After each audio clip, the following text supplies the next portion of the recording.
Hey everyone, welcome back. Today we're diving into something pretty vital, really gets those taste buds tingling. We're talking food, Always a good topic. always, but we're going deeper than your average eat your veggies. This is about Yeah. sports nutrition, health foods, all that, seen through the lens of this former professor, Arnaud van der Veer. Yeah, and what's so cool about Veere, he doesn't just preach what to eat, he digs into the why we eat. Goes way back, like caveman days. So, like, evolution of eating habits, right? It's easy to think, fuel, done. But he's saying it's way more than that. Oh, absolutely. He paints this picture. Early humans finding food wasn't a thing, it was the thing, shaped our brains, how we interacted, everything. Instead of just food was important, it's like these aha moments, Like he talks about how needing to store food, planning ahead, that's what got humans inventing stuff. Exactly. Fire, tools, even like early societies, all because we got to eat. Mind-blowing. Food is central to, like, everything we do. He even talks about how it affected early romance.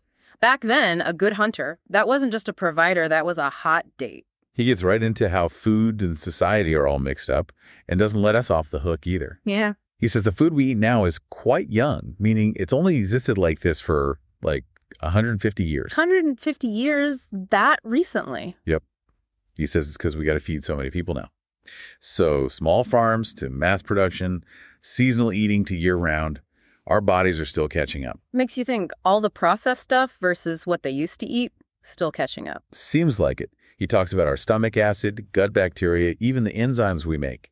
All had to adapt to this new food. Blowing my mind here. So from hunting and gathering, now we're in the supermarket maze. What's Van der Veer say we do? It's overwhelming. He's big on knowing your sources, not just the food itself, but the people selling it. Really makes you think, how much do they know about what they're pushing? So not just labels, but like the source of the info on the labels. Totally. And watch out for emotional purchases, especially with supplements. Research, question those ads, focus on what he calls core products. Core products meaning? Instead of doing everything, some brands are great at one thing. So maybe amazing protein, another's all about, say, organic veggies. Find what you trust for your needs. Makes sense. Like, wouldn't buy a car because the jingle's catchy, gotta research. Speaking of, biggest food fight. Yeah. Good versus bad. Where's Van der Veer stand on that? Oh, he really goes after that bad food idea, especially carbs. Says every carb gives energy. It's overeating and misunderstanding what we need that messes us up. Hold on, no more carb shaming. I've been told to avoid them like crazy. He has this analogy, filling your car with gas. Okay, I'm listening, but gas, carbs. He says, imagine pumping gas even when it's full. Overflows, mess, problem.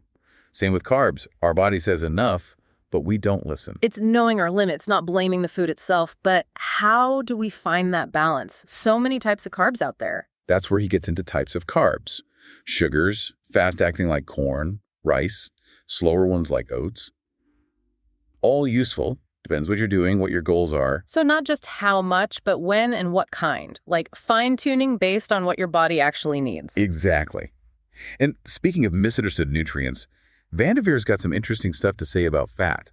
Says it's actually essential for being healthy. Really? I thought fat was always the bad guy. He says that's totally wrong. Says fat's crucial for everything. Storing vitamins, protecting our organs, and get this, he says, it's even vital for a healthy brain. Okay, now that I got to hear more about the fat. So we're back and we're diving deeper into the world of food and nutrition with Arnaud van der Veer. Last time we left off talking about how important fat is for our health, even our brains. And that actually leads perfectly into another area Van der Veer talks about, vitamins and minerals. And you might be surprised to hear he doesn't buy into all the hype around supplementation. Okay, now I'm really curious because we're bombarded with messages like, take this supplement, boost that. So what's his take?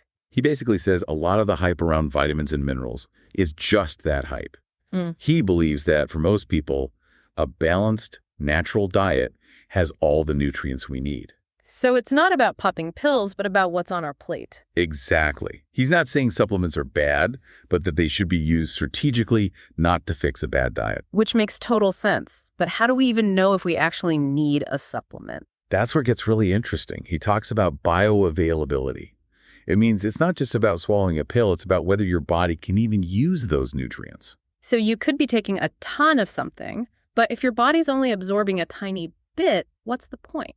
It's like trying to water plants with ice cubes. It's technically water, but not in a form they can actually use. Right. He gives the example of iron supplements. You could take a huge dose, but if your body can only absorb a small percentage, it's not doing much good. Okay, that's a game changer. So how do we know what our body needs and what will actually get absorbed? Veere is a big advocate for research. He wants us to learn about the different forms of nutrients and even if a supplement is necessary.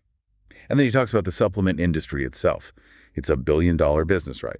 And a lot of that is marketing. Which means those flashy ads aren't always giving us the whole picture. Exactly. So being a smart consumer is key. He says to look for products with a good track record, read labels, and of course talk to your doctor or a registered dietitian. It's about taking control, not blindly following every trend. 100%. And that's especially important with sports supplements.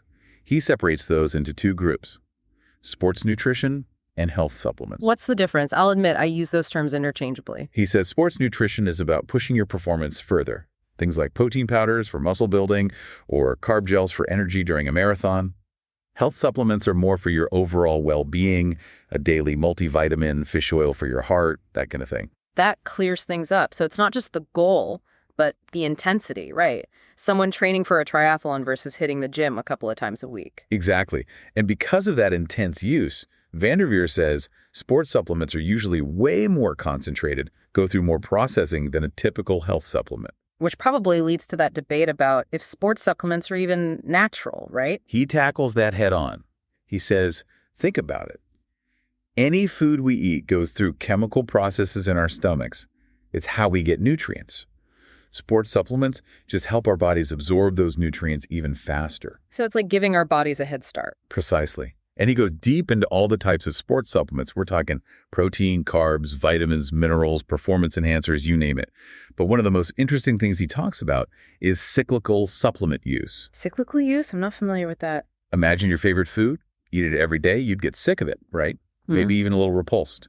He says it's the same with supplements. So our bodies can get too used to them and they become less effective. Our bodies are incredibly adaptable.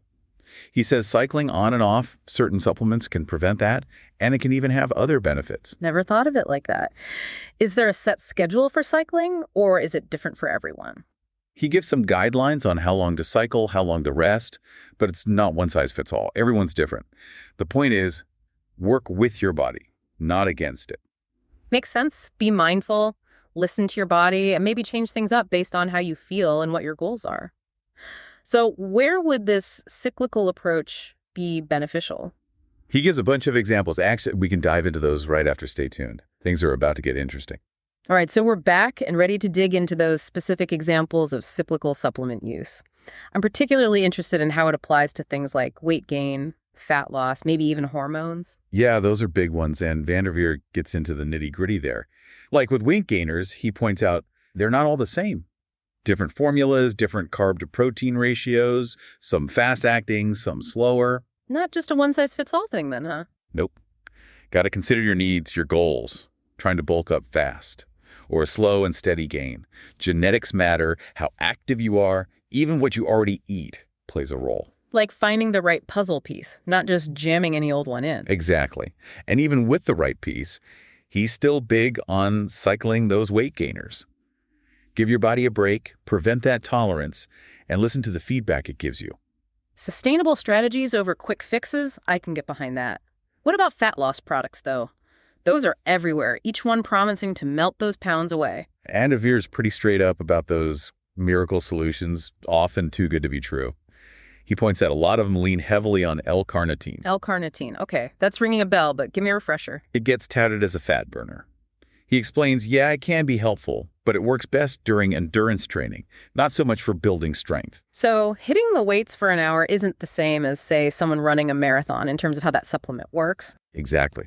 He even explains why L-carnitine helps your body use stored fat for energy, but it takes time, those fat loss products. He says they don't really kick in until about 20 minutes into a workout. Interesting. So no popping a pill and then just chilling on the couch expecting results? He gets a kick out of that idea, makes it clear. Exercise is still key. Supplement what you're already doing, not replacements. Realistic expectations seems to be a theme here. Now, what about hormone boosters? Those seem like a whole different ballgame. Definitely more complex, and Veere is careful with how he approaches it. Says they can be good, but timing matters. Generally, he suggests them After natural hormone levels start dropping for many, that's 30s and up. So less about getting a head start in your 20s, more about working with the changes that come with aging naturally. Exactly. And even then, like most supplements, he's all about cycling those hormone boosters, keeps them effective, gets into the how and why our bodies adapt, and how consistency can actually work against us sometimes. This whole approach is fascinating. We're not just shoving stuff in. We've got this adaptable system, our body, and it's about learning to work with it, not against it. That's what's great about how Veere teaches. Yeah. He gives you knowledge, makes you think critically, reminds you you're in charge of your health, nobody else. Love that. Not blindly following the latest fads. It's about becoming an informed consumer, knowing your stuff. So as we wrap up this deep dive, any final thoughts for our listeners? The big takeaway, there's no magic pill. Solid foundation, balanced diet, regular exercise, then you look at supplements to fill gaps, enhance what you're already doing. And research, research, research. Read those labels, understand the science, and don't be afraid to chat with a doctor or dietitian. 100%. Knowledge is power, and when it comes to your health, you deserve to be empowered. Couldn't have said it better. Big thanks to Arnaud Veere for his amazing insights, and to you, our listeners, for joining us on this deep dive. Until next time, stay curious, everyone.